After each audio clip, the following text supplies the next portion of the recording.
चीन खुद के नाम के साथ जनवादी गणराज्य लिखता है, पर उसकी नीतियां जनवादी होने के बजाय उसके विस्तारवादी होने का ही संकेत देती हैं। चीन के साथ भारत का संबंध कभी भी बहुत सामान्य नहीं रहा है।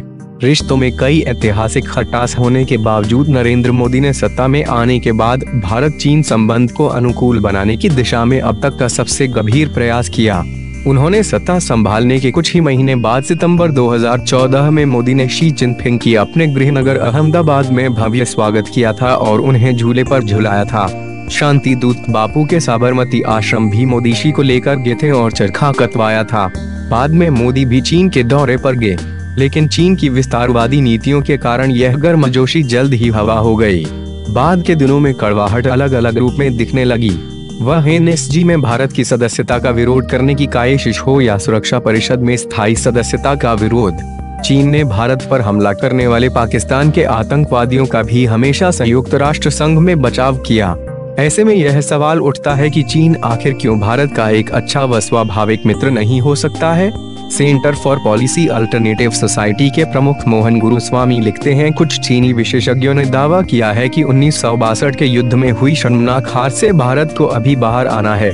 बढ़ते आर्थिक और व्यापार संबंधों के बावजूद दोनों देशों एक दूसरे पर गहरा अविश्वास करते हैं। बीजिंग के नजरिए से देखें तो बीजिंग के राजनयिक, आर्थिक और सैन्य दृढ़ता का सामना करने के लिए अमेरिका, जापान, ऑस्ट्रेलिया और वियतनाम के साथ मिलकर चीन विरोधी गठबंधन बनाने में भारत सक्रिय भूमिका निभा रहा है। ध्यान रहे कि पिछले महीने बीजिंग में वन बेल्ट वन रोड सम्मेलन हुआ था, तो उसमें भारत को आमंत्रित किया गया था, लेकिन भारत ने उसमें शामिल होने से इनकार कर दिया था। चीन पाक अधिकृत कश्मीर होकर बनाए जा रहे इकोनॉमिक कॉरिडोर में भारत को शामिल होने का बारंबार न्योता देता रहा है, लेकिन भारत न सिर्फ इसमें शामिल होने से इनकार करता रहा है बल्कि उसका मुखर विरोध भी करता रहा है। जनवादी होने का लबादा उड़े चीन की साम्राज्यवादी सोच में उसे भारत के ऐसे स्टैंड अड़चन नजर आते हैं। जिन देशों से चीन के रिश्ते अच्छे नहीं हैं, भारत के उसने बेहद अच्छे रिश्ते हैं। ये बातें भी उसे चुभती हैं।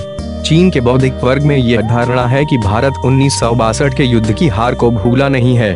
भारत का आर्थिक सामरिक विकास चीन वर्तमान नहीं तो भविष्य के लिए जरूर चुनौतियां नजर आती हैं। Institute for defence studies and analysis से जुड़े सुशांत सरीन चीन की नीतियों को चीनी विशेषताओं के साथ नवंबर उपनिवेशवाद मानते हैं। वे मानते हैं चीन इस कोशिश में है कि वे भारत को OBOR में नाच सके। Retired major general Ashok Mehta ने एक अखबार से कहा है कि हम चीन को वैसे ही रोक सकते हैं जैसे वर्ष 1986 में तवांग जिले के सोमदोरोंगचू में रोका था। हम हटे नहीं डटे रहे। अंततः करीब 1.5 साल बाद मामला बातचीत से सुलझा।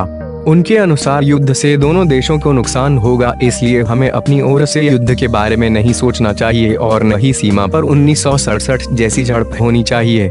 चीन ने आज कहा कि जर्मनी के हैम्बर्ग में G20 शिखर सम्मेलन के दौरान प्रधानमंत्री नरेंद्र मोदी और राष्ट्रपति शी जिनपिंग की द्विपक्षीय वार्ता के लिए माहौल सही नहीं है। गौरतलब है कि दोनों देशों की सेना के बीच सिक्किम सेक्टर में गतिरोध चल रहा है। हैम्बर्ग में कल से शुरू हो रहे G20 शिखर सम्मेलन से पहले चीनी विदेश मंत्रालय के एक अधिकारी ने कहा, राष्ट्रपति शी और प्रधानमंत्री मोदी के बीच द्विपक्षीय वार्ता के लिए माहौल सही नहीं है। PLA की निर्माण शाखा द्वारा सड़क बनाने का प्रयास किए जाने के बाद चीन और भारत के बीच पिछले 19 दिनों से भूटान चीन भारत सीमा पर डोकलाम क्षेत्र में गतिरोध चल रहा है। इस क्षेत्र का भारतीय नाम डोक ला है, जबकि भूटान इसे डोकलाम और चीन इसको डोंगलांग कहता है। खबरें थीं कि गतिरोध को खत्म करने के लिए दोनों देशों के शीर्ष नेतृत्व के बीच हैम्बर्ग में बैठक हो सकती है।